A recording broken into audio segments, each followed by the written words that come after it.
Title দেখে ভাইবেন না যে 2026 শুধু বিএনপির জন্য একটা দুঃস্বপ্নের বছর হবে। 2026 ফ্যাসি বিরোধী সবার জন্য দুঃস্বপ্নের বছর হইতে পারে। আর এই দুঃস্বপ্নে পতিত করার দায় আমাদের সবার কম বেশি থাকলেও মাস্টার অব দ্য সেরিমনি হবে বিএনপি, আমাদের প্রিয় বিএনপি। কেন সেটা আলাপ করে নিই। আমি কয়েকদিন আগে একটা ভিডিও করেছিলাম যে বিএনপির কেরা উঠিছে, সেখানে আমি বলছি যে বিএনপি কেন এত নির্বাচন করে। আর সালাউদ্দিন সাহেব কইছে নির্বাচন দেরি করার পিছনে যুক্তিটা কি সেটা দিতে হবে। আমি কইছিলাম যুক্তিটা আমি দেব। তো ক্যারা উঠলে বুঝছেন তো কোন ক্যারা, ওইটাই। ওই ক্যারাতে মানুষ যেমন উত্তেজিত হইয়া যায়, তেমন বিএনপি 2025 সালে খুব উত্তেজিত হয়ে উঠছে। এই উত্তেজনার স্বপ্ন দোষ হবে 2026 সালে। আমি বানাইয়া কিছু বলতেছি না। বিএনপি মানে জিয়াউর রহমানের আদর্শের বিএনপি আমার খুব পছন্দের দল।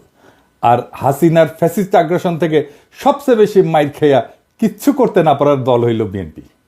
এরা মাইর খাইছে ছাত্রদের কারণে, আজকে তাদের জীবন বাঁচাইতে পারছে। দেখেন রিজভী ভাই কি বলে। ভেঙে বিশেষ করে স্কুল কলেজের মাসুম বাচ্চারা নিজেদের জীবন দিয়ে রক্ত ঝরিয়ে আমাদের কাছকে মুক্ত করেছে, গোটা জাতিকে মুক্ত করেছে। আমি আজকে সেই সমস্ত মাসুম বাচ্চা, স্কুল কলেজের সে সমস্ত ছাত্র ছাত্রীদের যাদের শহীদি আত্মত্যাগের মধ্যে দিয়ে আজকে গোটা জাতি মুক্তি লাভ করেছে এক ভয়ঙ্কর ফ্যাসিবাদ থেকে, সেই সব শহীদদের প্রতি আমার গভীর শ্রদ্ধা জানাচ্ছি। আমি শ্রদ্ধা জানাচ্ছি যারা পঙ্গুত্ব বরণ করেছে, যাদের চোখ চলে গেছে, যাদের পা চলে গেছে, আমি তাদের প্রতিও শ্রদ্ধা জ্ঞাপন করছি। আর পাশাপাশি আমি একটু বলতে চাই, সারা বাংলাদেশের আজকে গণতন্ত্রের যে বিজয় হয়েছে, এইটা আমাদেরকে, এই উল্লাসকে আমাদেরকে সংহত করতে হবে। আর যখন হাসিনা ছাত্রদের হাতে জয় বাংলা হইল, তখন বাইর হইয়া বাঘের মতো গর্জন করা এই দলের নাম হইতেছে বিএনপি। যারা এদের জীবন বাঁচাইলো, যাদের জন্য খালেদা জিয়া আজকে তার ছেলের বাসায়, যাদের আত্মত্যাগে আজকে বিএনপির নেতাদের এত লম্ফজম্প, তারাই নাকি আবার আন্দোলনের মূল মাস্টার মাইন্ড। বাংলাদেশের মানুষকে 16 বছর ফ্যাসিবাদের থেকে বাঁচানোর কি করছে বিএনপি? বাঁচাইতে পারছে? 1/11 ঘটানো বন্ধ করতে পারছে? তখন তো ক্ষমতায় বিএনপি জামাত পারেনি। বাংলাদেশের উপরে যাইতে বসে এই ফ্যাসিবাদী শাসন, এইটা থেকে মুক্ত করার জন্য বিএনপি কি করছে? তা ওনারা বলেন ওনা মাস্টার মাইন্ড। তা অনেকের মধ্যে একজন না, অন্যতম না, একমাত্র মাস্টার মাইন্ড। শুনেন, 16টি বছর ধরে বিএনপিকে নিশ্চিহ্ন করতে চেয়েছে হাসিনা, আর জনাব তারেক রহমান কি বিচক্ষণতার সঙ্গে বিএনপিকে রক্ষা করেছে। শুধু রক্ষা করেছে এটা বললে ভুল হবে।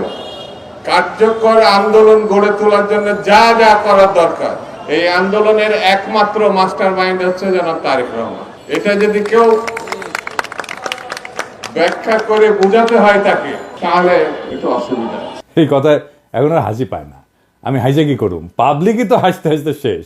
তো বিএনপির কাছে আমার প্রশ্ন, আপনারা যদি আন্দোলনের মাস্টার মাইন্ড হবেন, তাহলে আপনাদের 31 দফার একটা দফাতেও এই জুলাই আগস্ট বিপ্লবের আন্দোলনের শহীদদের, আহতদের নিয়ে কোনো দফা নাই কেন? 1971-এর মুক্তিযোদ্ধাদের নিয়ে তো 21 নম্বর দফা আছে। তাদের তালিকা করবেন, স্বীকৃতি দেবেন। 2024-এর স্বীকৃতি কোথায়? তাদের পুনর্বাসন কোথায়? ভুলে যান না, এটা আপনাদের 2001-2006-এর অ্যানালগ দেশ না, এটা প্রযুক্তির বিশ্ব। নির্লজ্জভাবে আন্দোলনের ক্রেডিট নেবেন, আবার এইভাবে ধরা খাইবেন, আবার ক্ষমতায়ও যাইবেন। এত খাইতেছেন কেন বাবারা? খাইবেন ভালো কথা, খাওয়ার জন্য তো চাষাবাদ করা লাগে। ছাত্রদের কি হালের বলদ পাইছেন যে তাদের ময়দা খেতে চাষ কইরা ক্ষমতা যাওয়ার স্বপ্ন দেখবেন? এই স্বপ্ন আপনার স্বপ্ন দোষ হবে 2026 সালে। চলেন দেখি কেন। 2026 বাংলাদেশের জন্য খুবই জটিল, খুবই কঠিন, খুবই অনিশ্চিত একটা বছর হবে। বাংলাদেশের মানুষকে হাসিনার সরকার উন্নয়নের যে মূলা দিছিল, ওই মূলা খেত দেখা 2021 সালে আমাদেরকে অনুন্নত রাষ্ট্র থেকে উন্নয়নশীল রাষ্ট্রের মর্যাদা দেওয়া হয়েছিল। মর্যাদা না, কিন্তু এই উন্নয়নশীল রাষ্ট্র হিসেবে বাংলাদেশের জন্য অপেক্ষা করতেছে কি কঠিন চ্যালেঞ্জ। সব চ্যালেঞ্জের কথা আজকে কমু না, তবে আমরা মাঝে মাঝে বিএনপির এইভাবে পরীক্ষা নিব। আপনাদের প্রথম চ্যালেঞ্জ হইলো না, সব চ্যালেঞ্জের কথা আজকে কমু না, আজকে কয়েকটা চ্যালেঞ্জের কথা কমু, বাকিগুলো খুঁজে বের করেন। আপনারা তো বহুত বুঝেন, সবার থেকে বেশি বুঝেন। আমাদের প্রথম চ্যালেঞ্জ হলো 2026 সাল থেকে আমরা ইউরোপিয়ান বাজারে জিএসপি প্লাস পাবো না। জিএসপি হইলো সেই মেকানিজম যেটা দিয়ে ইউরোপিয়ান বাজারে আমাদের পণ্যের, বিশেষ করে গার্মেন্টসের শুল্কমুক্ত প্রবেশ নিশ্চিত করা হয়। এর মধ্যে অন্যতম হইল তৈরি পোশাক শিল্প। 2026 সালে জিএসপি প্লাস পাওয়ার অন্যতম শর্ত হইল সুশাসন, কলকারখানার শ্রমিকদের অধিকার নিশ্চিত করা। সুশাসনের কথা কইলাম না, ওইটা আপনারা কেমন পারবেন সেটা 2001-2006 সালের কথা মনে আছে, কিন্তু কলকারখানার শ্রমিকদের অধিকার নিশ্চিত করতে আপনারা যে পরিকল্পনা দরকার সেটা আপনাদের নাই। কেন জানেন? আপনারা হলেন ব্যবসায়ী আর বুর্জাদের নিয়ে তৈরি দল। গরিব মানুষরা রক্ত দেয় আর বড় লোকরা মাখন খায়। আপনাদের যারা জনগণের সাথে সম্পৃক্ত ছিল তাদের কি অবস্থা আমি একটু পরে দেখাবো। হ্যাঁ, কি অবস্থা, বের করে দেন, নয়তো মেরে ফেলে, পিঠে মরে যায়, বনে বাজারে ঘুমায় বেড়ায়। ঢাকায় এসে রিক্সা চালাইছে যে সমস্ত লোকেরা, দারোয়ান হয়েছে, পাঠাওয়ে কাজ করছে, তাদের কোনো খবর থাকে না। সবাই আইসা তখন টেকার লোভে জড়া হয় আশেপাশে, অর্থলোভী এলিট। আর এই রাসেলের মতো লোকেরা আপনাদের দলে ফিরতেছে, নতুন এসালম হয়ে উঠতেছে। আপনাদের এক্সাম্পল দিই, আপনাদের তৃণমূলের নেতাকর্মীদের কি অবস্থা, আপনাদের যুব দলের নেতারে আর্মি পিটায় মেরা ফেলাইলো, দেখছেন বাচ্চাগুলোর কি অবস্থা। অথই পাথারে পড়ছে এই পরিবারটা। ভাই, এই দলের রাজনীতি করেন, এই দলের হয়ে আমার পেজে ঝাঁপায় পড়েন জিজ্ঞাসা নিয়ে, এই পরিবারের খোঁজ দিয়ে আমাকে জানান, এই পরিবারের সব দায়িত্ব আমি নেব।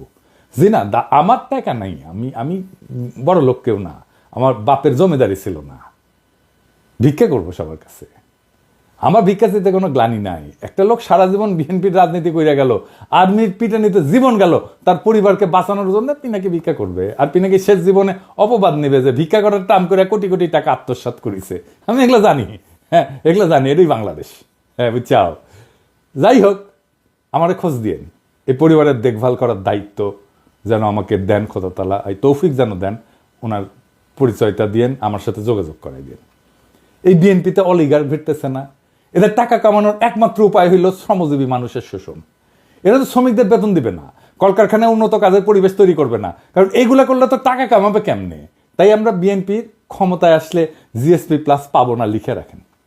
আর আমরা ইউরোপিয়ান বাজারে আমাদের যে অ্যাডভান্টেজ ছিল, পণ্যের যে অ্যাডভান্টেজ ছিল, আমরা যে দাম দিতে পারতাম সেটা আমরা দিতে পারবো না, সেটা হারাবো, লিখে রাখেন। আর একটা চ্যালেঞ্জ হলো 2026 সাল থেকে আমাদের উপর আন্তর্জাতিক কপিরাইট আইনের প্রয়োগ শুরু হবে। এ মানে কি জানেন?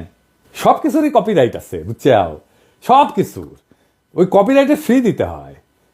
বইয়ের যেমন কপিরাইট থাকে, আমি অবশ্য বইয়ের কপিরাইটের ফি পাই না, আমি কপিরাইট ছেড়ে দিচ্ছি। সেজন্য দেখেছেন না মেলা বই আবার ছাপা হয়ে খালি বিক্রি হয়, কিন্তু এটা পয়সাকালে আমি পাই না। এইরকম কপিরাইট আছে পৃথিবীর সব জিনিসের উপরে, ওষুধের উপরে আছে। তো এই কপিরাইটের যখন প্রয়োগ শুরু হবে তখন ওষুধের কপিরাইটের ফি আমরা এখন দেই না, সেজন্য আমাদের দেশে ওষুধের দাম কম। এই কপিরাইট আইন প্রয়োগ শুরু হলে প্রথম ভিকটিম হবে আমাদের ওষুধ শিল্প। আজকে গরিব মানুষ যে ওষুধ 10 টাকা দিয়ে কিনে খাইতেছে, তার দাম হবে 500 টাকা। আমাদের তখন ওষুধ উদ্ভাবনের যে সূত্র, তার জন্য রয়্যালটি দিতে হবে, কপিরাইট ফি দিতে হবে। অলরেডি আসন্ন দাম বাড়ার সাথে মানুষের অভ্যাস তৈরি করে নেওয়ার জন্য আইএমএফ ওষুধের দাম বাড়ানোর জন্য পরামর্শ দিছিল এবং ভ্যাট প্রয়োগ করছিল। আমরা দাবরানি দিছি, প্রফেসর সরকার তাৎক্ষণিক সিদ্ধান্তে বাতিল করছে, আমরা ধন্যবাদ জানাই। অবশ্যই এইরকম জনমুখী সিদ্ধান্ত বিএনপি নিতে পারবে না, কারণ তাদের তো ব্যবসায়ী ক্লাবকে টাকা কামানোর ধান্দা করে দিতে হবে। অর্থাৎ বিএনপি ক্ষমতা আসলে 2026 সালে ওষুধ রপ্তানি বাদ দেন, দেশের মানুষকে কম দামে বা এখনকার দামে ওষুধ সরবরাহ করতে পারবেন না আপনারা। দেখেন আব্দুল মুক্তাদির কি বলেন, উনি ইনসেপ্টা কোম্পানির মালিক, আমার কালে বস ছিলেন ক্ষুদ্রকালে। 26-এর পরে আমাদের দেশে আর প্যাটেন্টেড ওষুধ তৈরি করতে পারবো না, সেগুলির জন্য আমাদেরকে রয়্যালটি দিতে হবে এবং অনেক ওষুধের দামই এমন হতে পারে, যেমন একটা এক্সাম্পল দেই আপনাদেরকে। আপনারা যদি হেপাটাইটিস সি এর আমরা যে ওষুধটা বাংলাদেশে তৈরি করি সেটার দাম হলো মাত্র $6, আর সেটা বাইরে বিক্রি হয় $1000 একটি ট্যাবলেট। তাহলে আমরা যেটা $6 বাংলাদেশে দিচ্ছি, ওটা $1000 তো মানুষ খেতে পারবে না, এবং একটা ট্রিটমেন্ট হলো 87টা ট্যাবলেট খেতে হয় একবার। তো বাংলাদেশের কোন লোক হেপাটাইটিস সি হলে পারে $87,000 দিয়ে এটা খেতে পারবে? দেখেছেন কি ধাইয়া আসতেছে। এরপরের চ্যালেঞ্জ হলো বিদেশিরা আমাদের যে সহজ শর্তে ঋণ দেয় সেটা বন্ধ হয়ে যাবে।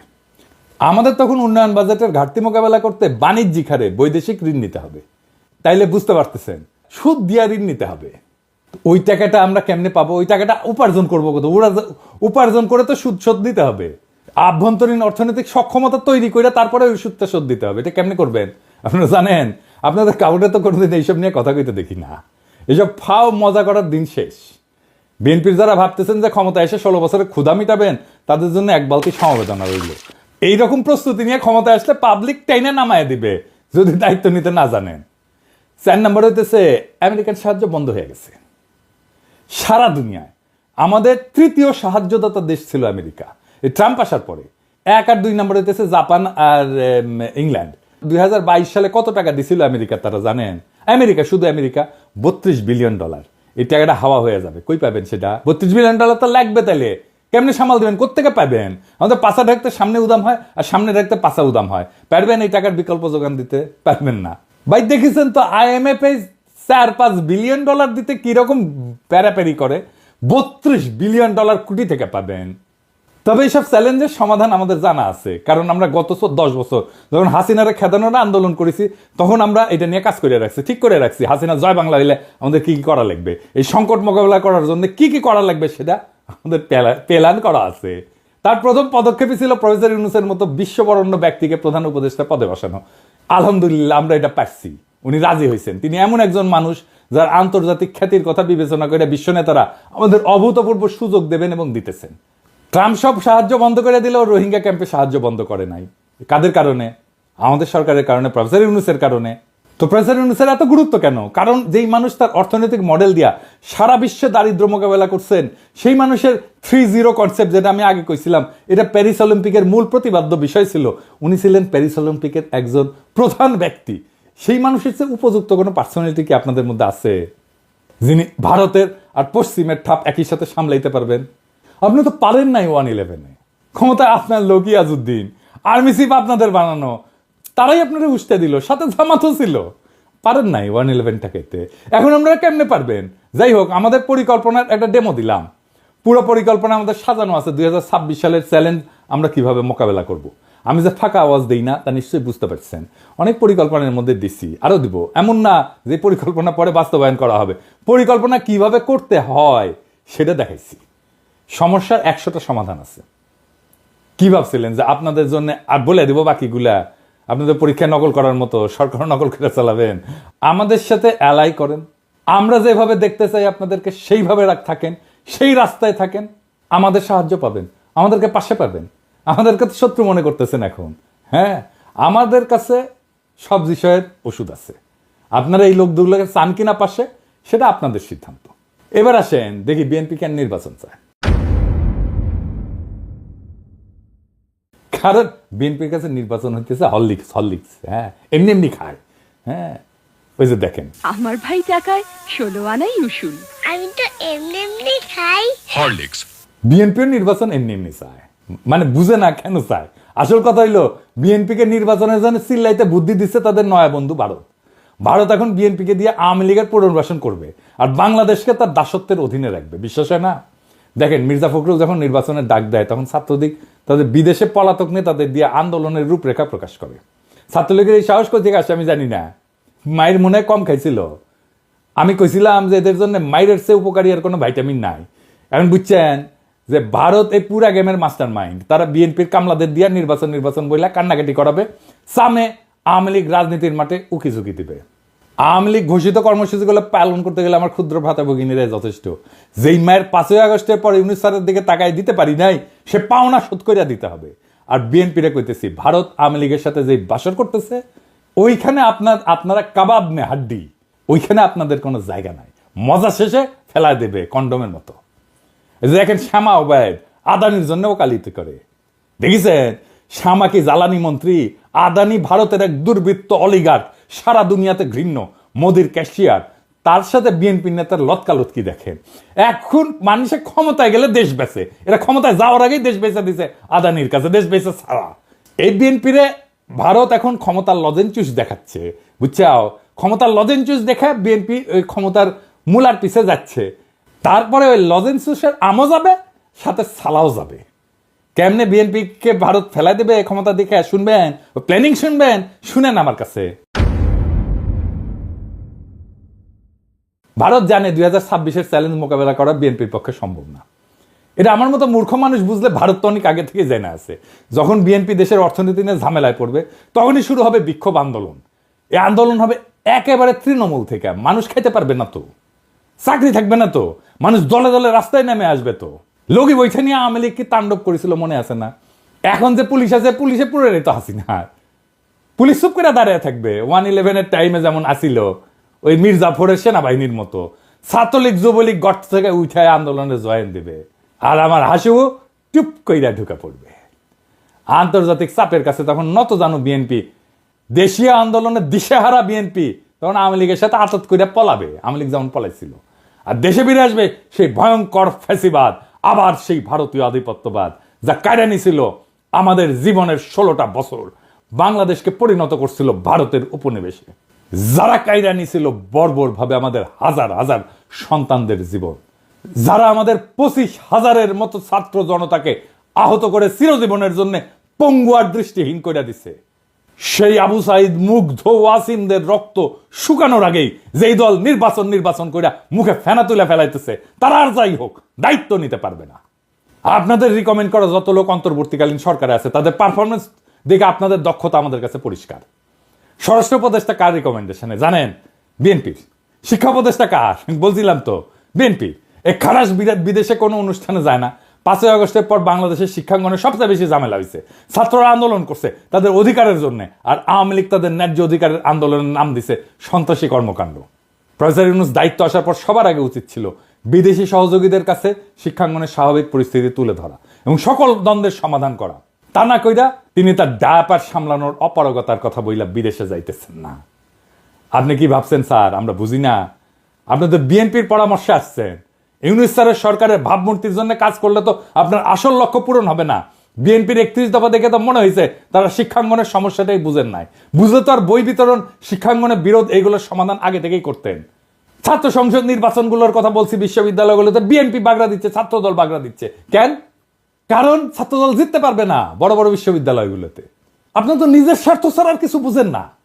নিজের খুবই সংকীর্ণ স্বার্থ, ছাত্রদের স্বার্থ তো আপনাদের কাছে নাই। তাহলে তো আপনারা সংসদ নির্বাচনের কথা মেনে নিতেন। করতে চাচ্ছেন না কেন সংসদ নির্বাচন? বাগড়া দিচ্ছে কেন ছাত্রদল?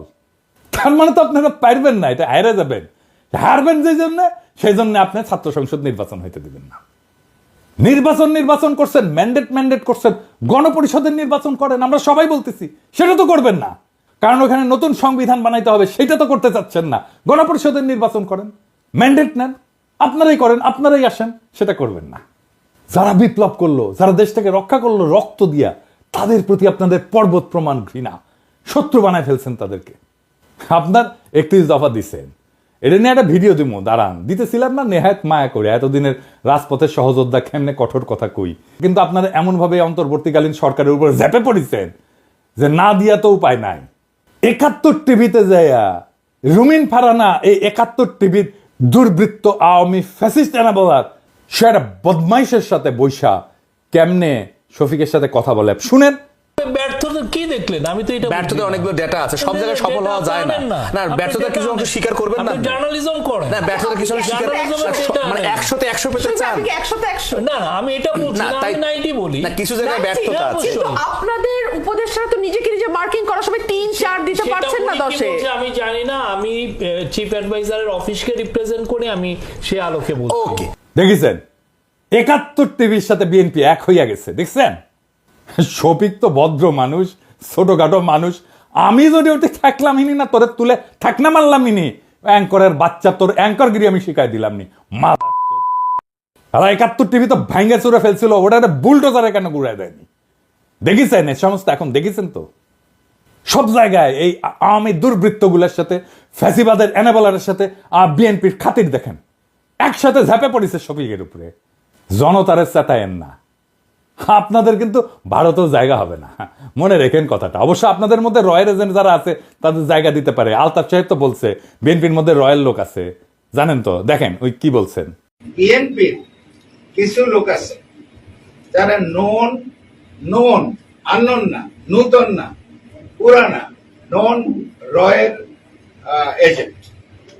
নন রয়্যাল এজেন্ট তারা এই দেশে যদি 100 টাকা কামাই করে 90 টাকা তারা ইন্ডিয়াতে পাঠায়। এই এজেন্টের একাধিক এজেন্টের নাম আমি বলতে পারি। আমি তো ঢাকায় থাকি, পটুয়াখালীও থাকি, কলকাতায় সল্ট লেকে বাড়ি আছে, সোনার দোকান আছে, হোসিয়ারি আছে, তারপরে পেট্রোল পাম্প আছে, তারপরে এটাকে কি বলে এই যে কমিউনিটি সেন্টার আছে। বাসায় গেলে পরে আপনি বাংলাদেশি পাসপোর্ট পাবেন, আপনি ইন্ডিয়ান পাসপোর্ট পাবেন, আপনি কানাডিয়ান পাসপোর্ট পাবেন। তো প্রমাণের থেকে অসুবিধা আছে নাকি? বিএনপির একজন শীর্ষ নেতা এই কথা বলছে, আমি বলি নাই। বিএনপির কোনো জবাব আছে?